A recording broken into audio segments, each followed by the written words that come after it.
My name is Monika Vijh, and I am the creator of a platform called Soul Shaped. This platform is to support awakening individuals on their hero's journey.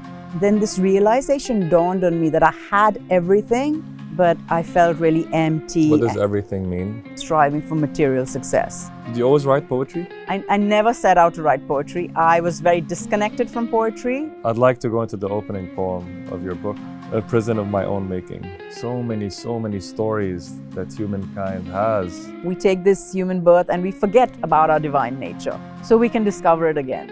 Of course, we're limited not only by our senses, but time. That's why we're given this way of looking at it, to expand our perspective and our capacity. It's really an incredible adventure. It's so intense, it's so real, it's so alive.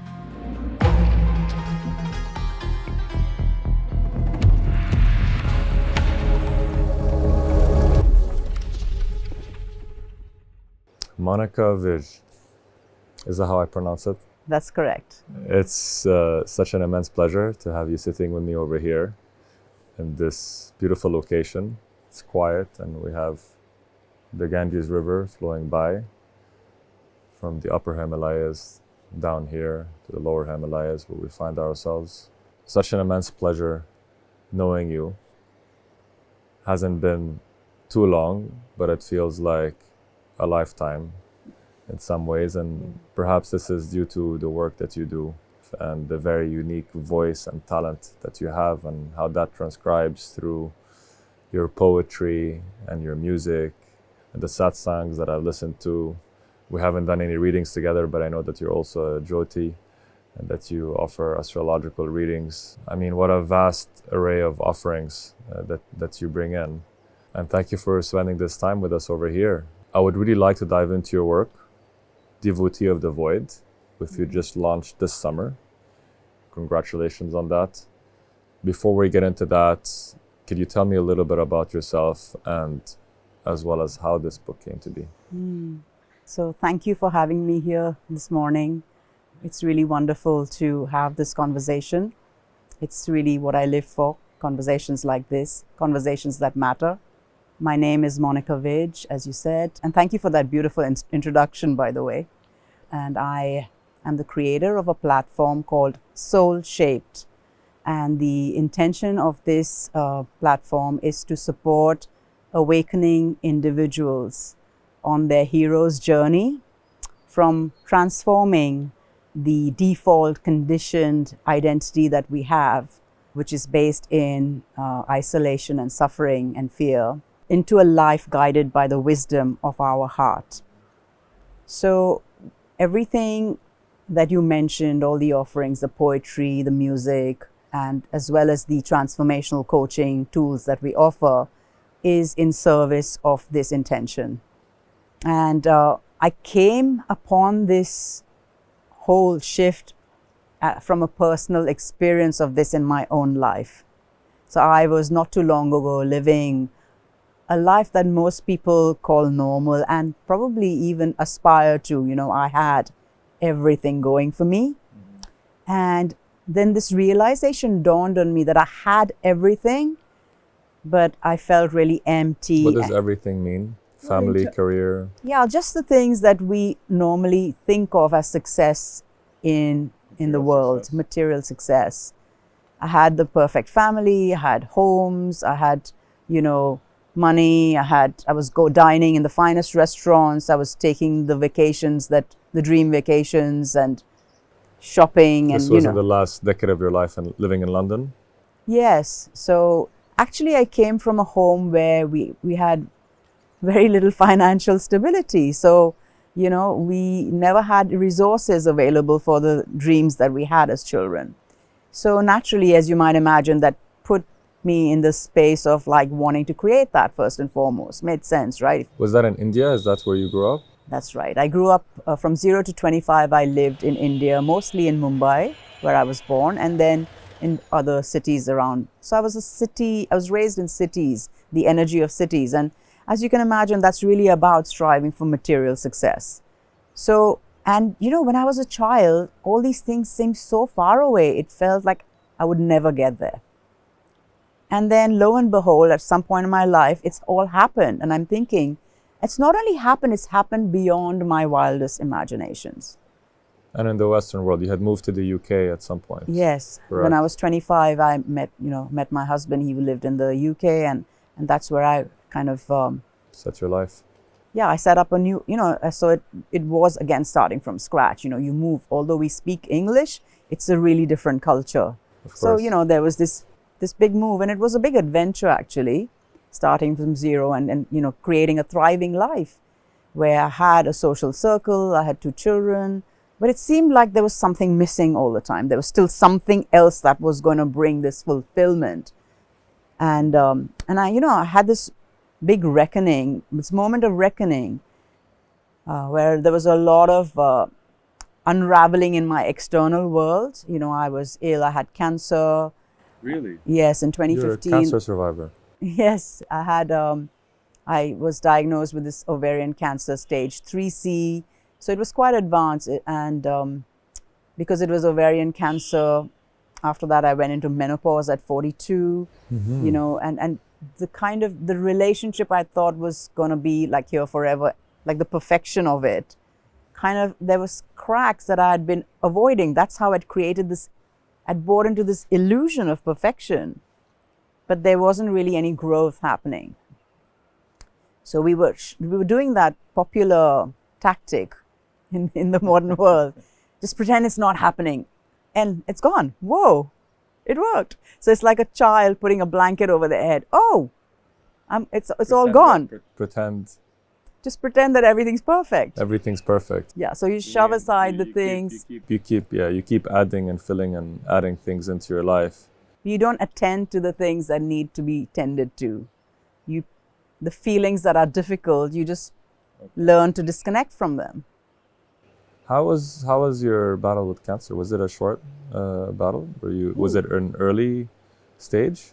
No, it was stage 3C. Wow. And ovarian cancer is called the silent killer because usually it's hard to detect. The symptoms can be mistaken for many other things. You discover it quite late, I guess, usually. Well, also it progressed really quickly. So, I was fine. I was in good health as far as I knew. And then within few months, I was like, really in it. And, my stomach was like out there. It was swollen. I looked about 7 months pregnant. I was very thin at the time, so it was really weird.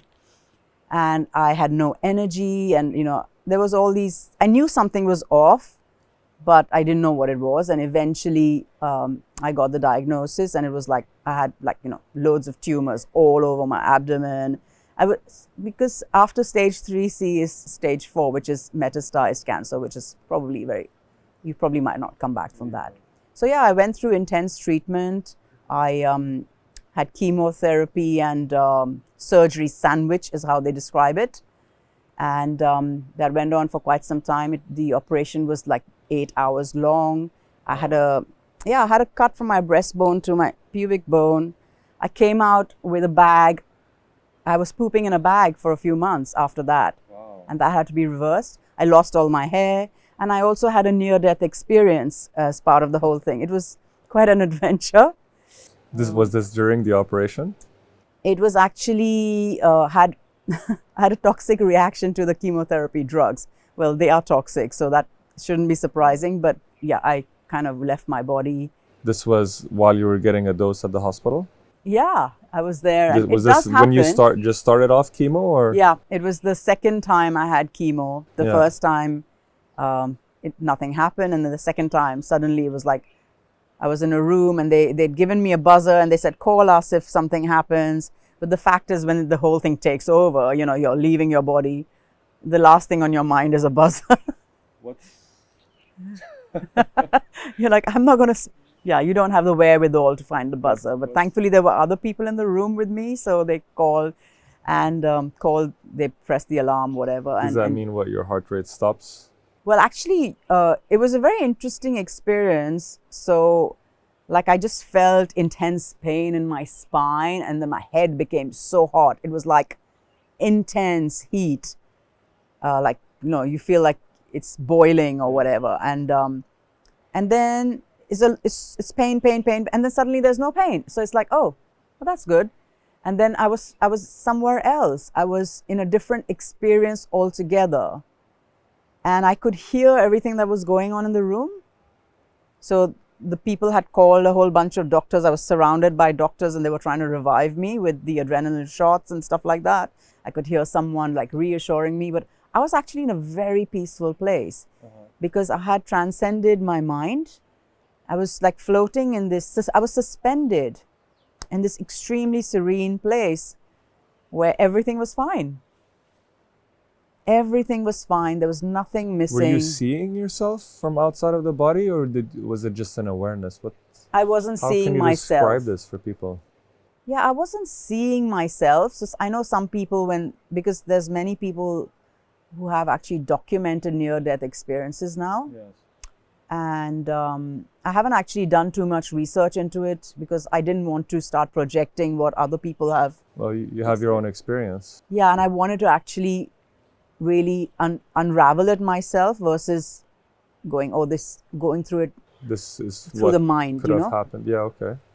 And yeah, so it's like you're there, but in a very different way. So I wasn't seeing, I was sensing, I was aware, and I was hearing. So those are the senses that are most active in my particular psyche.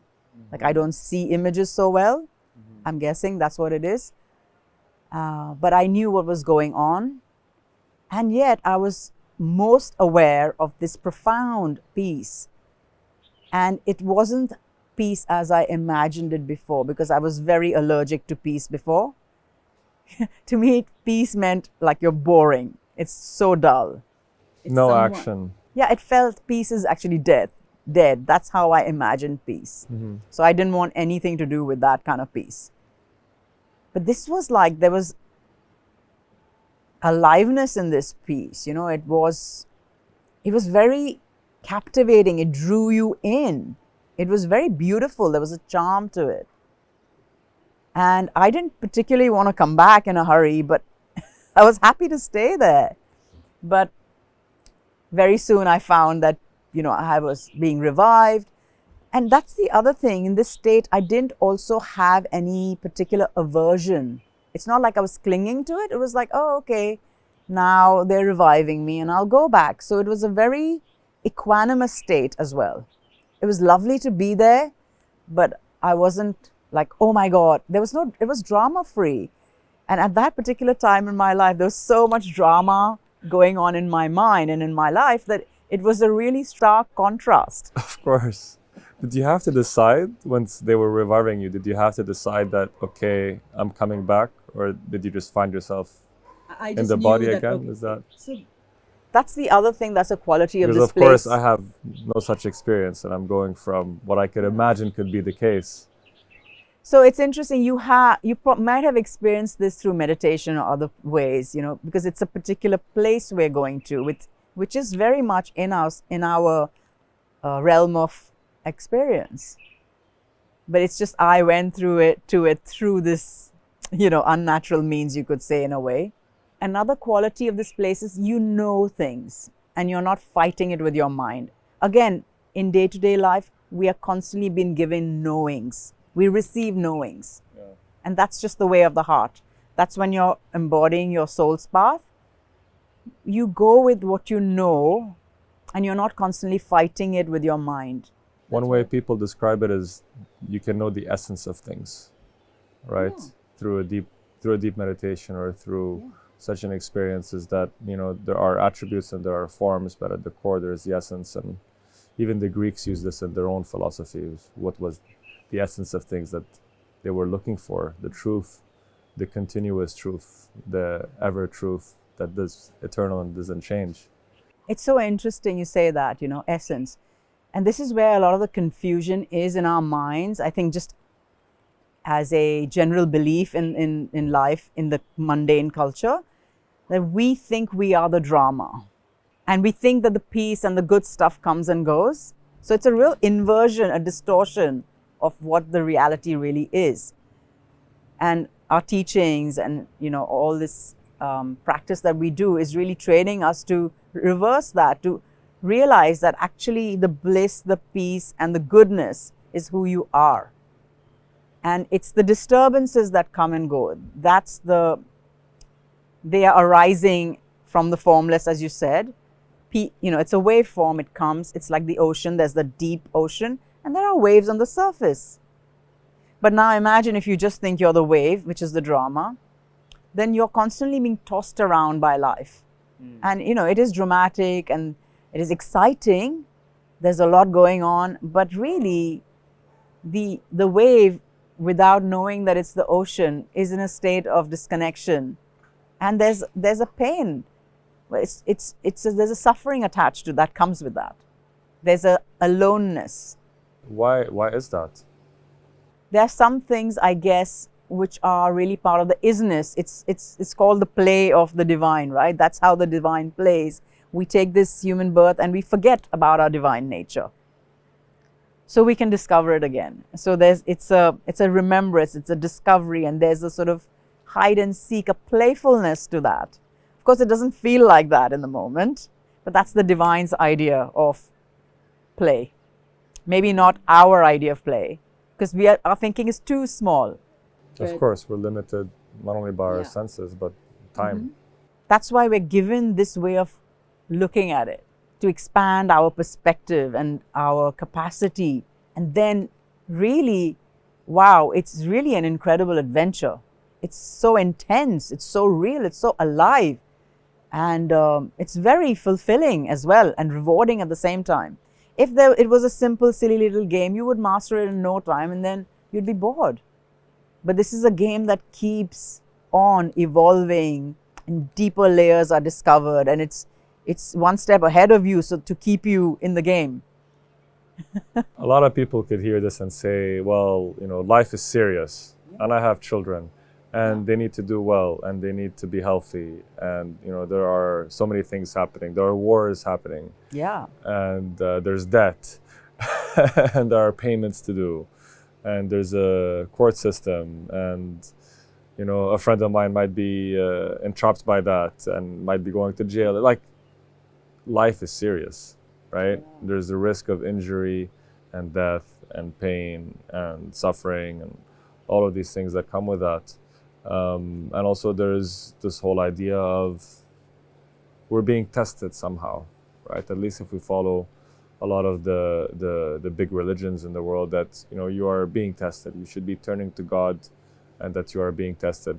But the idea of it being a game and all this seriousness, with a reward of heaven and hell, and it's not where I'm trying to get to, whether there is a heaven or hell or what your belief is about that, but just about the seriousness of life, right? There are so many ramifications to our actions. And so this idea of it being a game, I've had the discussion with somebody before, and they're like, it's not a game. This is pretty serious. What is that perspective that you have on it being a game, while things are clearly, we have to be considerate of our actions, and there is pleasure and pain, and there are people to take care of in this world. We describe this as Dharma, and what I call your soul-shaped path. When you turn towards the evolutionary impulse of life, because life is, you're right, it can become really serious. I mean, you had cancer was serious, wasn't it, when you got diagnosed? Yeah. Was it like, oh? Yeah. But something, I've never felt more alive. Okay. Death has this, when you're facing death, and you can ask, you may have had moments in your life where suddenly shit got very real. While you didn't feel safe in that moment, how alive did you feel? Because suddenly you're not in your head, you're actually dealing with a real situation. A lot of the things you talked about earlier, many of them are not real for us. So, in times of war, we see like really heinous acts of violence, but we also see human beings rising to meet that situation with love. What's often reported to us is just a one-sided, imbalanced picture, and we are responding to an image versus a real situation. That's why we talk about embodying our Dharma. And so our first Dharma is to get ourselves into an aligned state, where we have something to offer in terms of a solution. And this requires us to connect with something greater than us, because our personal power is very limited. That's where you are the doer, and that's where life becomes serious. And then you feel the problems are too big and they weigh you down. And we talk about really connecting with our divine self first, which is connected to totality. It's connected to something bigger, which is this creative intelligence that is running this whole show. I mean, nobody here thinks about how the sun is going to rise tomorrow morning, do we? And that's a far bigger thing to manage. If the sun was not to rise tomorrow morning, that would be it. There would be nothing else to talk about. And yet it's doing that beautifully. The planets don't crash into each other. The idea that there's an intelligent cause and a material cause behind everything, and this is debated, I think, in some of the popular views, scientific views, or what we call scientific views.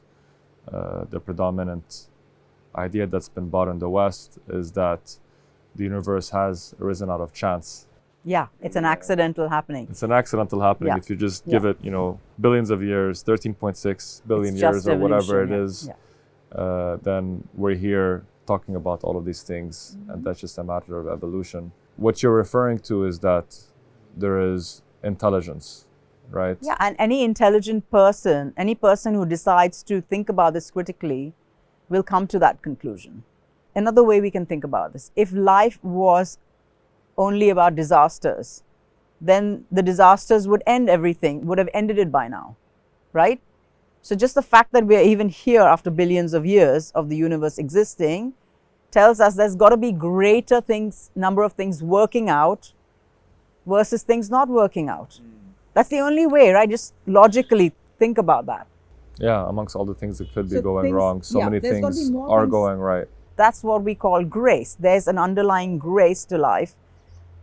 Yes, there are going to be challenges and not everything is going to work out all the time. But if you if you look at it as an archetypal thing, then there is an intelligence which is graceful. And when you have a knowledge and a personal connection to this, then you also become that intelligence and you're able to tap into that grace and bring in the way in every moment. The way forward, the way through becomes clear to you in any situation, which is real, not one made up in your mind.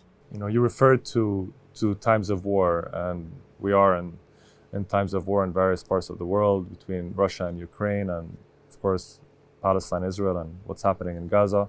And yes, we are presented with horrific content on social media, and I myself have avoided it for so long, but then the mind plays, and you say, well, shouldn't I be looking at what's happening? Why do I need to turn a blind eye? And it's kind of a trick, because it's not about knowing what's happening. It's about just being yourself allowed to receive the images that are being put out there. And undoubtedly, there is great suffering and loss, tremendous human loss on the ground. But we do not see the moments of grace, and denying the existence of those moments in times of war, in times of natural disasters, horrific acts of terrorism at whatever scale, it denies the fact that human beings have a capability to spontaneously rise up to an occasion. What this reminds me of is that we just never know the depth and the fullness of anybody else's experience. We're not in their shoes. While of course there's no doubt that in times of war there is a lot of pain and suffering. If that is the moment of awakening for you, if that creates the catalyst for you to step into your hero's journey, then great, it's done its job. Not being there on the ground, not being the person that's experiencing those things, and just feeling sorry for people that are in a particular situation, is it demeaning or devaluing in any way? Yeah. The human mind has an interesting way of interpreting situations. It makes you feel better that you are not in that situation, but then you feel guilty, so then you feel sorry for them. Mm-hmm. So it's a clever trick. It just keeps you in the same situation, so you don't have to make any change or step into service or get out of your own comfort zone. If you are sitting there feeling sorry, what good is that? I mean, you just created more sorrow in the world. We've got enough sorrow. Better that you just be where you are. Or then, if you feel deeply touched by it and it awakens your heart and you genuinely feel like, wow, there's something here. How can I be part of the solution? Then that's a beautiful quest. That's a beautiful inquiry. And it's definitely worthwhile. But if it's the end result is to feel sorry for someone else, they don't need you to. That's actually, you're right. You're putting them lower than you, and you're just being superior. Is it a form of escapism? Is it a form of coping? It feels like we're buying into this collective idea of we need to feel really sorry for these people because yes, we don't like what's going on and there is so much pain and suffering. It's the savior complex. Is the savior complex? Is that what you think? The way I see it, yeah, you're right. And you said, are we avoiding something? Yeah, we're avoiding feeling. We're avoiding feeling uncomfortable. And that discomfort actually it's like the grit, the oyster then makes into a pearl. You need grit. You need some kind of discomfort to rattle things up in your inner system, which just wants to be in a homeostatic position. Your mind doesn't want to evolve. It just wants to stay comfortable and safe. Our normal way of functioning. You know what I'll do? I'll just assuage my guilt. I'll make a donation to blah. Not that there's anything wrong with donating. That's not what I'm trying to say. But there's an opportunity, an invitation for us to rise into our dharma, into something which is deeply meaningful and fulfilling for us as well. It is how we experience more of our cosmic and inherent bliss. What is Dharma? So Dharma is you connecting with your cosmic identity, with the greater whole here. Dharma is you stepping into the path of evolution so that you are able to meet the need of the hour with power and grace, so that you can be a solution, not the problem.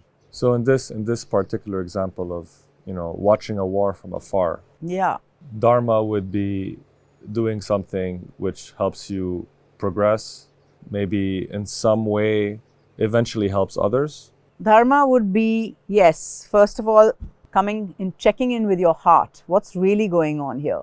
Like Dharma is you going deeper into your being and really noticing what is the state of my heart. Where's the war in my world, in my family, in my inner system? Is there a conflict? Is there a fight with my head and my heart? Am I truly embodying and embracing what I know to be the right thing in my life? That's the first place. We always start from bottom and then we build up. We go inside out. If you are not living in alignment, then how is it possible for you to expand that out? We've got like a shell around ourselves to keep, like, I won't look at anything in here. I'll go and do charity. I'll go and help someone. I'll feel sorry for someone. But I won't change. And that's the most impactful place. When you shift, when you become peaceful within, you are creating a possibility for that peace to ripple out in the world.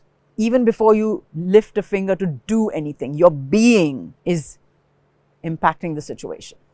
I see. So you're not starting from the external. You're not jumping into the charity, into the organization, into writing things, into posting things.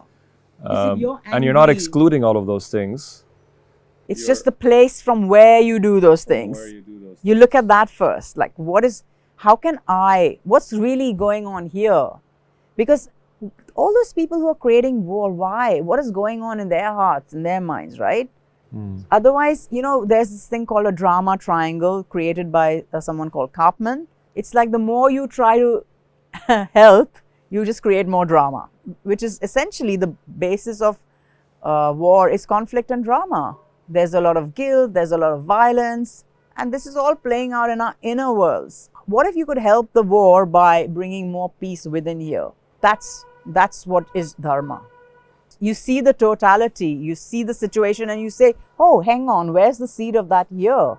Because it's very much an inside-out path. as in there is no inside and there's no outside. It appears to be that way, but actually there's one energy that's expressing as everything.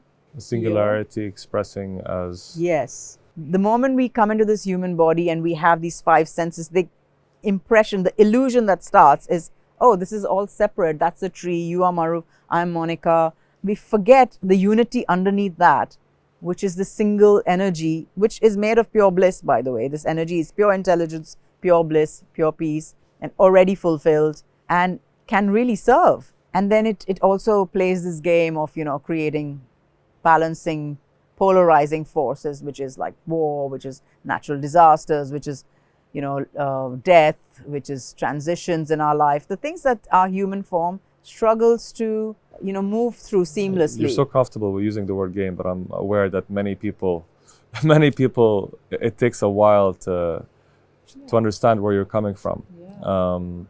And we're not saying that there's a manipulation, a causal manipulation for any of this stuff. There still is free will. So it's not like a computer game. That's not what I mean. Like maybe a dance is a better way of putting it.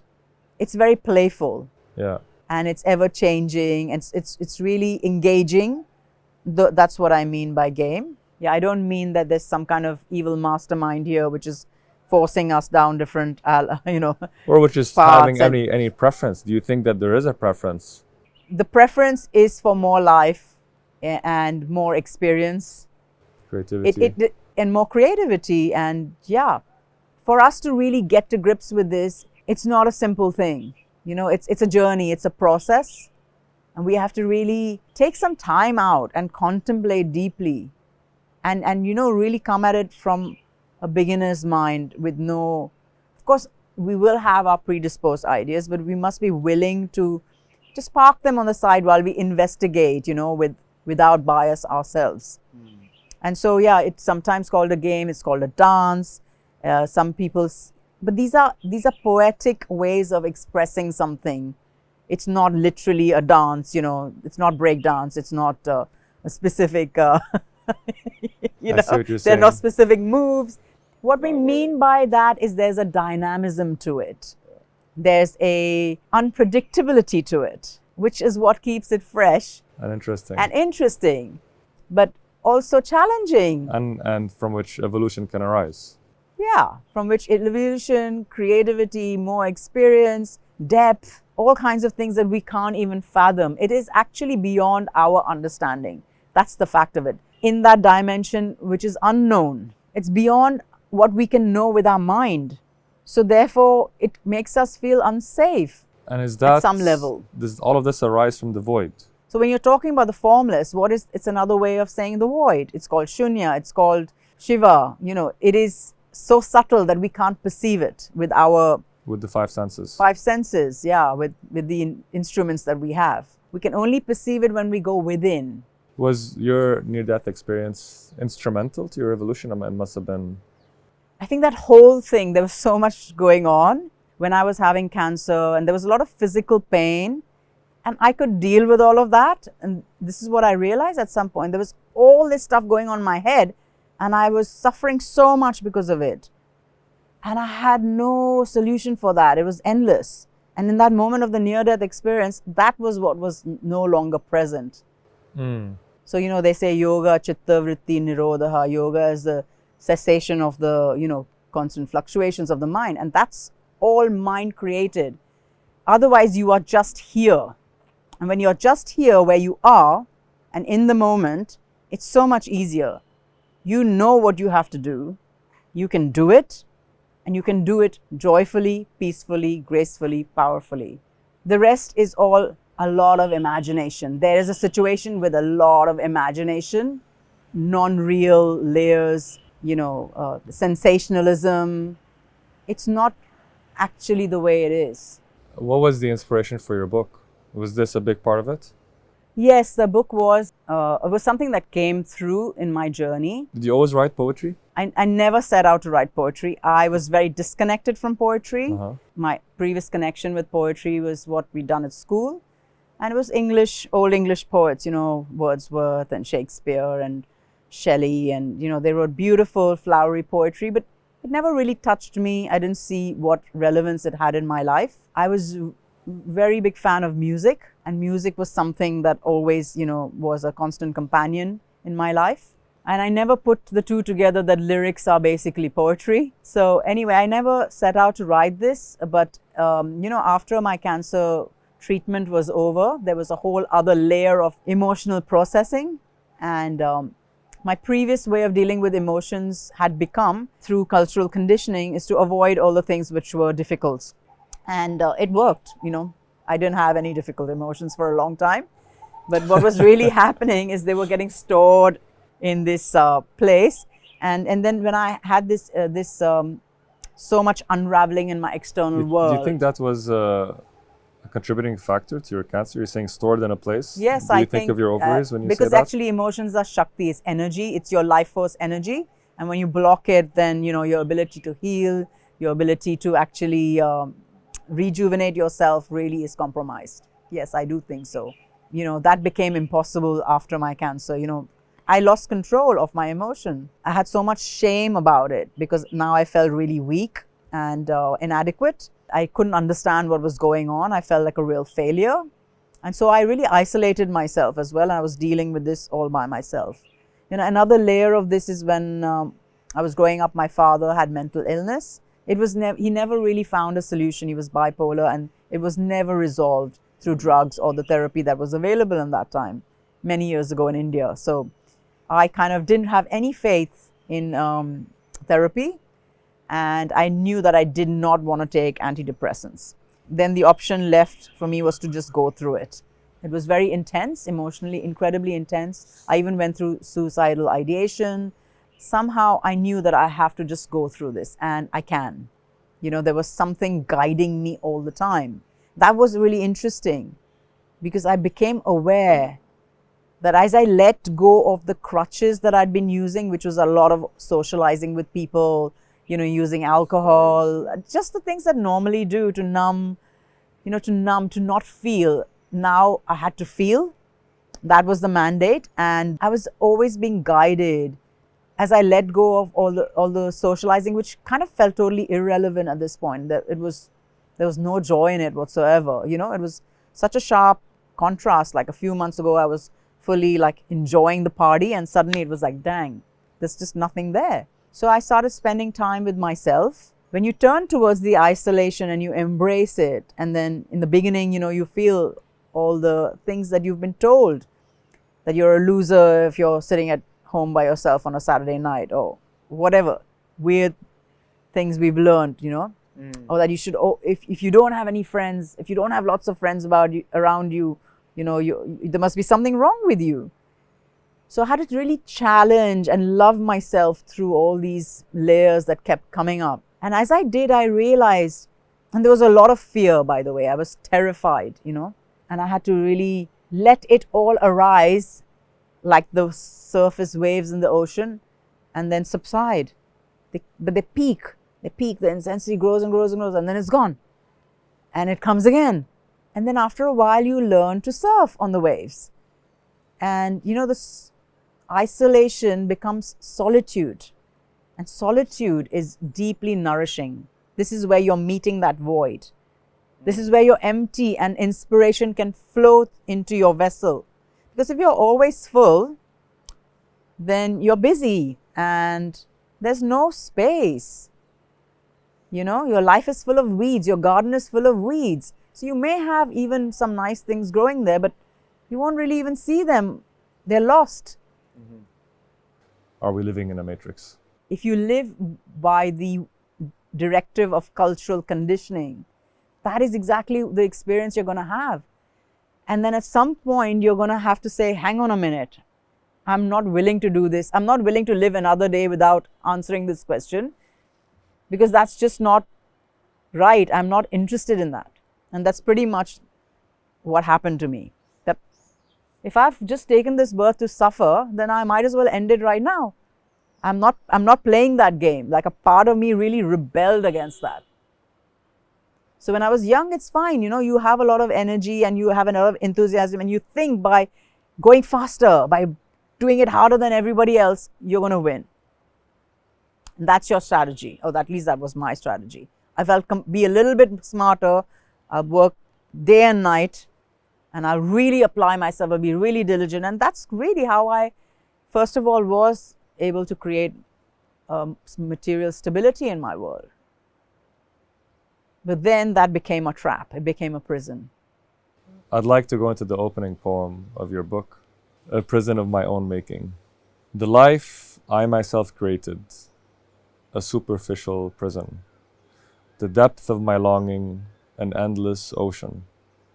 Crafted in luxury, it's still a golden cage. Driven by hunger, insatiable, insane. Delicacies everywhere, still soul impoverished. Another golden object simply won't cut it. What else could fill a bottomless hole? Only infinity will make it whole. So what is a life that has been touched by infinity, the infinity of who you are, and that's always present here. The minute you look deeper inside, is this life which then takes on the quality of an adventure. It is led by inspiration versus you pushing to stay ahead, using all your willpower. You open yourself, you empty yourself to let this higher force flow through you, and then there's effortless ease. Although you're still doing what you need to do and showing up, there's no stress. You're able to deal with success and failure, what we call success and failure. You know, all of that becomes possible first when we step deeper within ourselves. It's the last thing that our conditioned mind wants to do, because it feels like death. Because yes, that part of that mind has to die. Those ideas of who you think you are, that's what is called ego. Yeah, so we're describing ego death here. Of course, the ego doesn't want to die, it's going to be terrified. But there's a longing that you came here for you to experience yourself as your soul. And nothing else is going to fill that bottomless hole. It's just going to be a hungry ghost thinking, if I have more of this, if I have more money, if I have that car and I have this, the next thing is going to fill it. And it fills it for about a moment, because you receive something, so that hunger was satiated for 1 second, and then it's hungrier than before, more ravenous. Desire is endless. Yeah, because it's not dharmic desire. It's a disconnected desire from a disconnected self. It's a self that doesn't really exist. We belong to the cosmos. We are the cosmos. We are not a separate entity who needs to fight for survival. I mean, if nature didn't want us to survive, we wouldn't be here. What happens in a natural disaster? I mean, do we have any say? And yet life wants us to be here. That's why we're here. It's a deep desire. We're deeply held by this mother, this great mother life. We are her children. Incredible. So I just want to say that this is a journey, and that's really the hero's journey. It's a nice idea, but we're talking about the map, but the territory is in our lives. It's in our experience. It's in our psyche. It's the most worthwhile journey that we ever get to have as a human. It's the only one. I love how you formulate it as a hero's journey. Yeah. As cheesy as that might sound to some people. Yeah. But you know, in a way, it's really helpful to have a structure. The fact that it may sound cheesy is ourselves denying something for ourselves, isn't it? Well, you know, it's helpful to have a structure, because yeah, the ego thrives on being special. You lose that specialness of being the only one who life has chosen to suffer in a very special way. You've got to give that up and see, oh, I am a... Isn't there also a worthiness that a lot of people deny for themselves? Yeah. I'm worthy of feeling, of knowing I belong to something much greater. I come from love. I am love. I am to receive love. I am to come from love, regardless of any condition, regardless of any time, regardless of any action that I take. So it's such a healing, profound healing in all of those things you said. They are the truth. And yet we've just learned to, and it's not something we do. We don't go in a class and say, today you will learn you're unworthy. Tomorrow I will teach you you don't belong. It's just signals, experiences happen that give us this message. We internalize this message over time, because that is the way the culture, that's the state of the current culture. We have to become the leader of our own destiny, right? We've got to step into that. I'm not buying into what I've been told and how I'm not going to be another sheep that is being herded along. I'm reclaiming my power to think for myself and to really question what feels true to me. And that's one thing that we're all born with. We have the ability to recognize truth. And how do we know truth? Because it sets you free. And it's going to be uncomfortable, because all these years you've created a world based on that untruth. So you have to be willing to say, hey, damn, that was me. To break free. And because so that's why this is a journey of self-love. It's the first place that you can show up as a force of love instead of a force of fear, because all of those things are fearful ideas and they feel contracted. You feel like you're in a cage and you have a lot of things, but what you're longing for is to feel free of stress, right? That's what you want. And that's who you are without all those ideas. Wow, it's such an incredible, like you said, it's the only journey ultimately of a human birth. That's the point. The human birth is not about accumulating tons of things, although there's nothing wrong with enjoying them. And it's beautiful to have, be able to have lovely things. But that's not the point. If that's the only point of your existence, then you've kind of missed it. And that's a recipe for regret on your deathbed. We listen to people on their deathbeds and they talk about this. I'd like to just get into... I was on my deathbed. Well, I just lived to tell the tale. Yeah, congratulations. Yes, that's what the divine wanted for me. And so, and so it's important now. I was guided, I was not someone who was interested also in, becoming, like, I'm not, I have a TEDx talk about this, about being on stage and, people laughing at me and deciding that I was never going to put myself in that position ever again. When you are living with divine inspiration, then you learn to step out of the way. That's what you're doing. You're constantly stepping out of the way and letting life flow through you. And life is doing it all. And you're constantly learning to expand out of that comfort zone where you feel safe. These concepts are so new and so foreign to so many people. And I guess that's why... And yet at some level we know them. At some level we know them. That's what pulls you. That's it. Right? Otherwise you'd be completely repulsed by it. But there is a pull for a lot of people towards this, even though it's the unknown.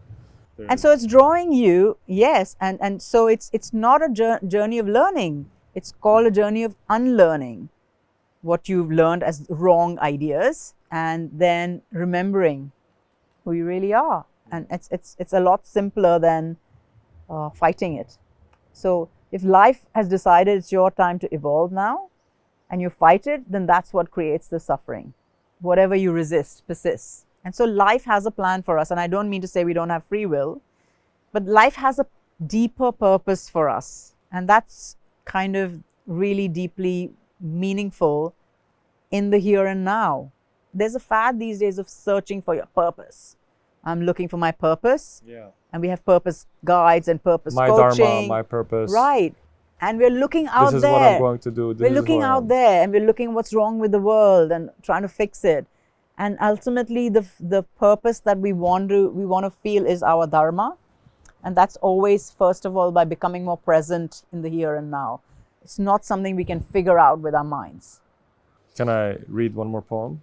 How many poems are there in this? So there's 124 in here. 124. Yeah.